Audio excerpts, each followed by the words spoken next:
नमस्कार, this is Ravinath, lecturer electrical from GPC Sirohi. आज हम बात करेंगे सिंक्रोनस कंडेंसर का, इसका यूज का बात करेंगे और स्टैटिक कंडेंसर से इसका कंपैरिजन भी करेंगे। तो सबसे पहले सिंक्रोनस कंडेंसर होता क्या है? ये होता है when synchronous motor is overexcited, it draws leading power factor current। उस स्थिति में इसको हम बोलेंगे, उस कंडीशन में हम इसको बोलेंगे सिंक्रोनस कंडेंसर। एक बार हमने इसका फेजर डायग्राम ड्रॉ किया हुआ है, फिर से रिपीट करेंगे, समझने के पॉइंट ऑफ व्यू से आसानी होगा।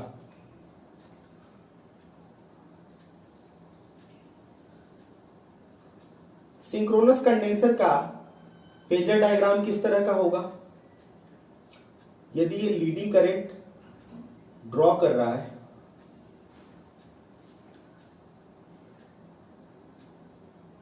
लीडिंग करंट ड्रॉ कर रहा है,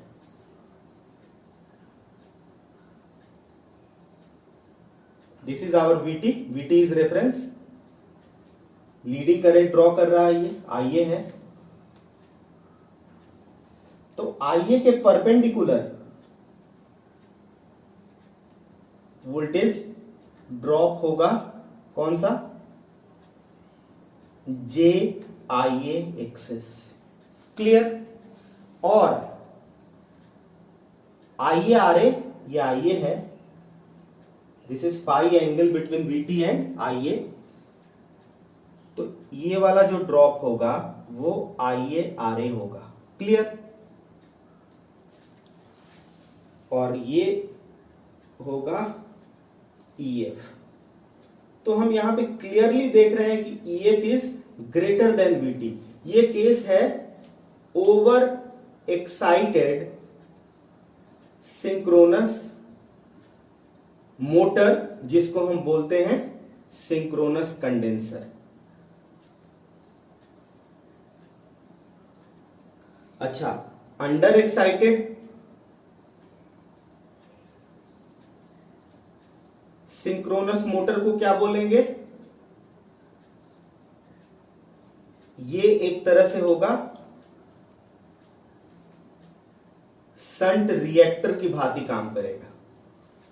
अभी हम सिंक्रोनस कंडेंसर पे फोकस कर रहे हैं, इसलिए इसका हमने फेजर डायग्राम बना के आपको क्लियर कर दिया।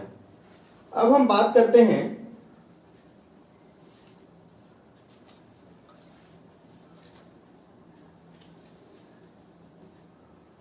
कि इसका यूज कहां है। Synchronous condenser is used for power factor improvement of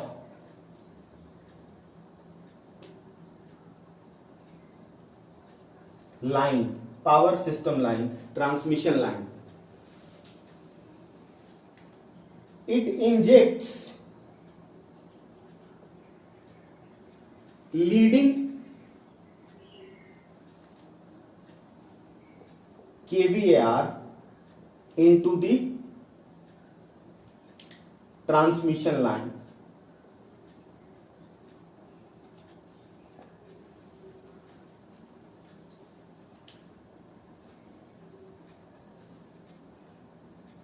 It also improves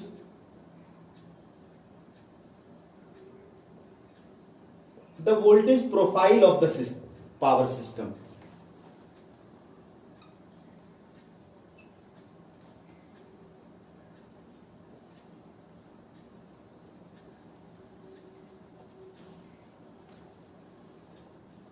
अभी हमने फेजर डायग्राम से देखा कि ओवर एक्साइटेड होने के केस में ये कैसे लीडिंग करंट ड्रॉ कर रहा था, अभी हमने देखा। अब हम देखेंगे कि पावर फैक्टर कैसे इंप्रूव होता है। ट्रांसमिशन लाइन का एक स्कीमेटिक डायग्राम बना देते हैं। ये ट्रांसमिशन लाइन का सेंडिंग एंड है transformer, this voltage is Vs, this is transmission line, this is receiving end voltage Vr connected with load.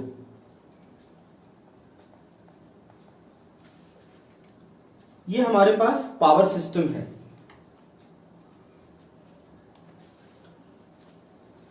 अब हम बात करते हैं कि पावर फैक्टर इंप्रूव करना है, तो यहां पे हम लोड एंड पे, रिसीविंग एंड पे कनेक्ट करेंगे एक सिंक्रोनस कंडेंसर को, सिंक्रोनस मशीन को ओवर एक्साइट कर देंगे तो सिंक्रोनस कंडेंसर बन जाएगा। अब हम बात करते हैं कि रिसीविंग एंड का पावर ट्रायंगल हम बनाएंगे।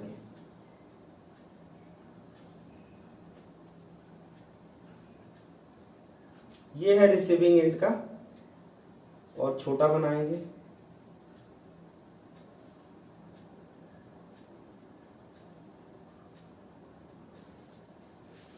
ये है किलोवाट लोड, जो लोड कनेक्टेड है उसका किलोवाट है। This is kVAR, total kVAR demand of load plus line, clear. और ये है टोटल kVA, पावर ट्रायंगल है। दिस इज फाई, इसका कोसाइन हम लेंगे तो पावर फैक्टर बनेगा। अभी हमें पावर फैक्टर इंप्रूव करना है, तो हमने क्या करा, रिसीविंग एंड पे सिंक्रोनस कंडेंसर लगाया। सिंक्रोनस कंडेंसर लगाने से क्या हुआ, सिंक्रोनस कंडेंसर लगाने से क्या हुआ कि कुछ kVAR सिंक्रोनस कंडेंसर सप्लाई करना चालू कर दिया। मान लिया कि ये kVAR2 is supplied by synchronous condenser, clear. तो अब अल्टरनेटर को कितना सप्लाई करना पड़ रहा है, kVAR काफी कम करना पड़ रहा है, kVAR1 है। ये टोटल रिक्वायरमेंट तो उतना ही है। ये वाला kVAR पार्ट है वो अब सिंक्रोनस कंडेंसर सप्लाई कर रहा है।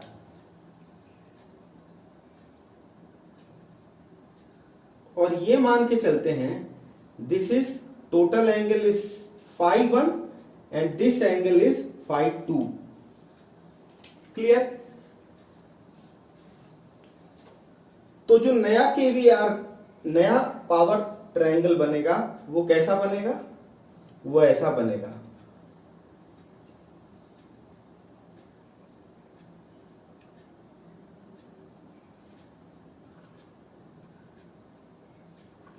किलोवाट सेम है,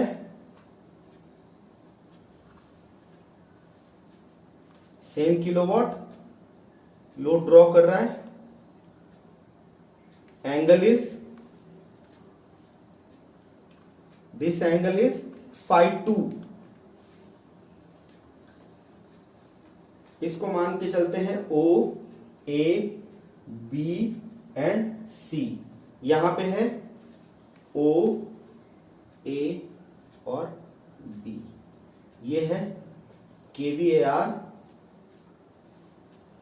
जब कंडेंसर, सिंक्रोनस कंडेंसर सप्लाई कर देगा तो kVAR लोड रिक्वायरमेंट कम जाएगा। ये है kVA में भी कमी आ गया, हम देख रहे हैं। किलोवाट सेम मान के चल रहे हैं। अब हम पावर फैक्टर की बात कर लेते हैं। यहां पे पावर फैक्टर कितना होगा, यहां पे पावर फैक्टर होगा cos φ1 कितना होगा, cos φ1 होगा बेस है OA अपॉन OC होगा। अब जब हम सिंक्रोनस कंडेंसर कनेक्ट कर देंगे तब का पावर फैक्टर क्या होगा, वो होगा cos φ2 होगा। cos φ2 कितना होगा जी, OA base upon AB, sorry OB, base upon current, base upon current. अब हम देखने में ये आ रहा है कि OA तो दोनों में बराबर है, OC बड़ा है तो ये पावर फैक्टर छोटा होगा, OA बराबर है, OB कम है, तो ये पावर फैक्टर बड़ा होगा। इसका मतलब कि सिंक्रोनस कंडेंसर रिसीविंग एंड पे कनेक्ट करने से पावर फैक्टर इंप्रूव होता है लाइन का। ये तो हमें समझ में आ गया। अब हम बात करेंगे कि kVAR supplied by synchronous condenser कितना होगा। kVAR सिंक्रोनस कंडेंसर ये सप्लाई करा है, ये कितना होगा, इसका कैलकुलेशन हम करेंगे। तो इसका कैलकुलेशन करने के लिए ये हमारे पास OA है, यदि हम tan थीटा ले लें, दिस इज ट्रायंगल, हमें ये निकालना है, तो tan थीटा होता है B, P and H। P हमें निकालना है, तो ये P अपॉन B होता है। तो इसका मतलब कि P is equal to B tan theta. Clear? इसका मतलब ये हुआ कि टोटल कितना हो गया, टोटल हो गया OA tan थीटा 1 और बाद में कितना हो गया OA tan थीटा 5 है, यहां पे 5 2। तो कंडेंसर कितना सप्लाई किया, टोटल है OA tan 5 1 और बाद में रह गया कितना सप्लाई करने के बाद OA tan 5 2। तो हमारे पास कंडेंसर ने कितना सप्लाई किया वो मिल जाएगा, OA tan 5 1 minus tan 5। OA क्या है, किलोवाट लोडिंग है या फिर रियल पावर लोडिंग है, tan 5 1 माइनस tan 5 2। तो इस पे बेस्ड न्यूमेरिकल भी आएगा, kVAR सप्लाइड बाय कंडेंसर, कितना kVA चेंज होगा, ये सब पे न्यूमेरिकल आएगा। तो ये हमें पावर ट्रायंगल हमारे ध्यान में होगा तो हम सारा चीज कर सकते हैं। क्लियर? अब हम आगे बढ़ते हैं।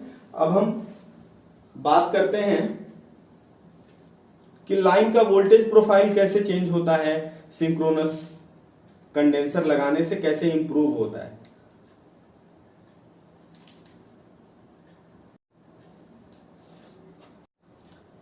अब हम बात करेंगे कि synchronous condenser also improves the voltage profile of the power system.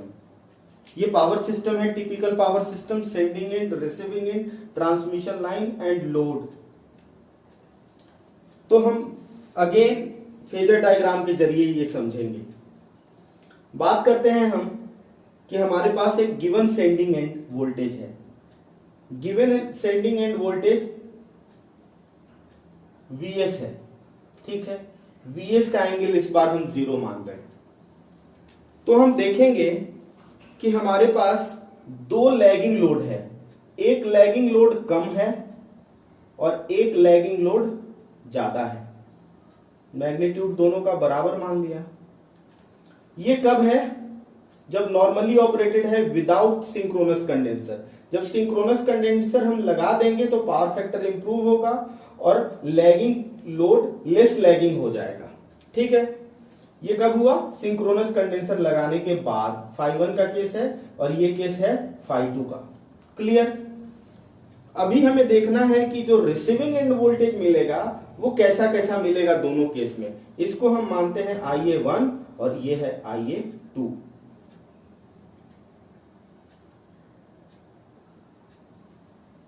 Line का रेसिस्टेंस को हम नेग्लिजिबल यहां मानते हैं।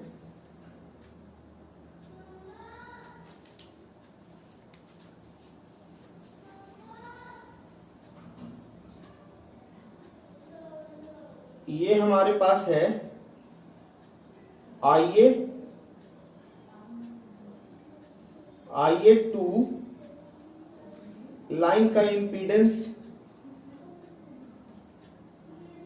मशीन का इंपीडेंस एक्सेस है, एक्स मान के चलते हैं, एक्सेस ले लेते हैं।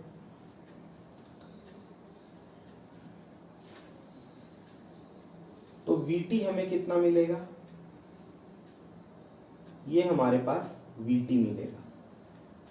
VT मतलब कि VR2 हमें मिलेगा। ये VR2 का मतलब सिंक्रोनस कंडेंसर लगाने के बाद जो रिसीविंग एंड वोल्टेज मिलेगा। अब हम बात करते हैं कि जब सिंक्रोनस कंडेंसर नहीं लगा होता लाइन में, तब हमें रिसीविंग एंड वोल्टेज कितना मिलता। 90 डिग्री एंगल ड्रॉ करेंगे, VR2 यहां लिख देते हैं, दिस इज VR2। तो इस केस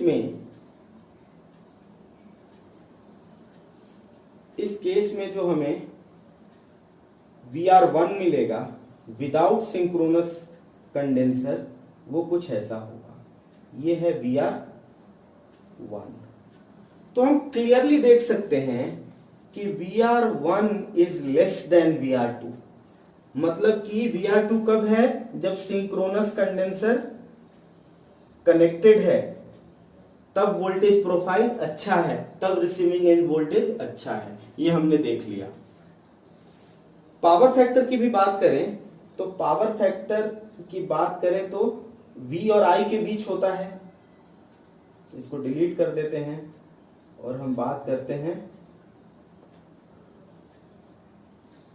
VR1, ये हो गया phi1, VR1 और IA1 के बीच, और VR2 और IA2 के बीच हो गया phi2। तो पावर फैक्टर बेटर इस केस में होगा, पावर फैक्टर भी बेटर होगा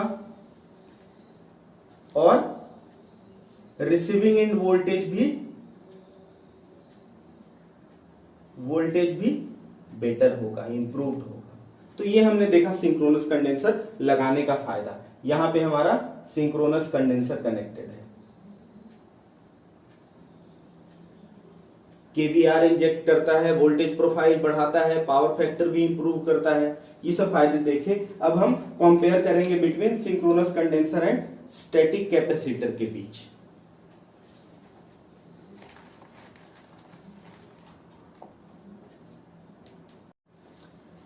comparison between synchronous condenser and static capacitor. Synchronous condenser can take mechanical load, एक तरह का सिंक्रोनस मोटर है ये, ओवर एक्साइटेड सिंक्रोनस मोटर। तो ये पावर फैक्टर भी इंप्रूव करेगा और लोड भी ले सकता है। लेकिन static capacitor only power factor improve करेगा, ओनली केवीआर इंजेक्ट करेगा, ये मैकेनिकल लोड नहीं ले सकता। तो पहला अंतर है, पहला डिफरेंस है। Synchronous condenser if over excited if under excited takes lagging current and behaves as a shunt reactor। तो जब फेरांटी इफेक्ट होता है, जब रिसीविंग एंड का वोल्टेज सेंडिंग एंड से भी बढ़ जाता है, तो हम रिसीविंग एंड पे सिंक्रोनस कंडेंसर को लगा के उसको अंडर एक्साइट करके वोल्टेज को डाउन कर सकते हैं। ठीक है। If synchronous condenser is over excited it takes leading current and behaves as a shunt capacitor. मतलब इसमें वाइड रेंज ऑफ वेरिएशन है, ये रिएक्टर भी बन जाएगा और कैपेसिटर भी बन जाएगा। ये फैसिलिटी अवेलेबल नहीं है स्टैटिक कैपेसिटर के साथ। तो ये सबसे बड़ी बात हो गई। अब हम बात करते हैं कि सिंक्रोनस कंडेंसर के साथ ओवरलोड कैपेसिटी है बहुत ज्यादा, और स्टैटिक कैपेसिटर ओवरलोड नहीं झेल सकता, it has limited overload capacity. More over synchronous condenser को हम स्मूथली चेंज कर सकते हैं, कोई स्टेप नहीं है। लेकिन कैपेसिटर बैंक ऐड करना है तो हम एक कैपेसिटर नहीं लगा सकते, बैंक में ऐड होगा या रिमूव होगा। ये भी एक अंतर लिख सकते हैं। लेकिन उससे भी बड़ा अंतर की हम बात करते हैं कि जो केवीआर सप्लाइड होता है, रिएक्टिव पावर सप्लाई होता है सिंक्रोनस कंडेंसर द्वारा, उसका फॉर्मूला होता है, हमने इसके डेरिवेशन की बात एक वीडियो में करी है, उसका फॉर्मूला होता है cos delta minus VR upon access. यदि हम cos डेल्टा को 1 माने तो ये हो जाएगा VS माइनस VR, ये ड्रॉप इन वोल्टेज हो गया अपॉन एक्सेस हो गया।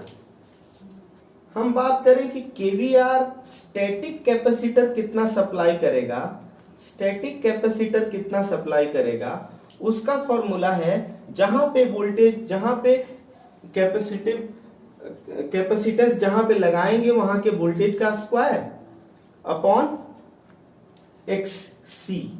ठीक है, तो अब सवाल उठता है कि वोल्टेज डाउन बहुत ज्यादा हो गया, वोल्टेज डाउन बहुत ज्यादा हो गया मतलब कि VR बहुत कम हो गया, तो जो ये KVR सप्लाई करेगा स्टैटिक कैपेसिटर वो बहुत ही कम हो जाएगा।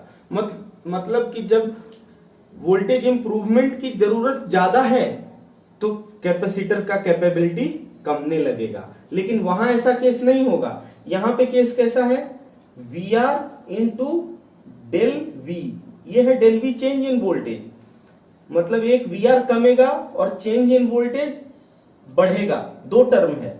मतलब कि जब वोल्टेज बहुत ज्यादा फॉल हो रहा हो तब भी ये इफेक्टिव होगा, ये समझने वाली बात है। यहाँ पे रिसीविंग एंड का वोल्टेज बहुत ज्यादा फॉल हो गया और स्टैटिक कैपेसिटर आपने लगाया है तो इसका इफेक्टिविटी कम जाएगा, और आपने सिंक्रोनस कंडेंसर लगाया है तो ये इफेक्टिव रहेगा, बहुत ज्यादा वोल्टेज फॉल हो गया तब भी। इसको हम लिख लें कि when there is large voltage drop between VS and sending end voltage and receiving end voltage, synchronous condenser is more effective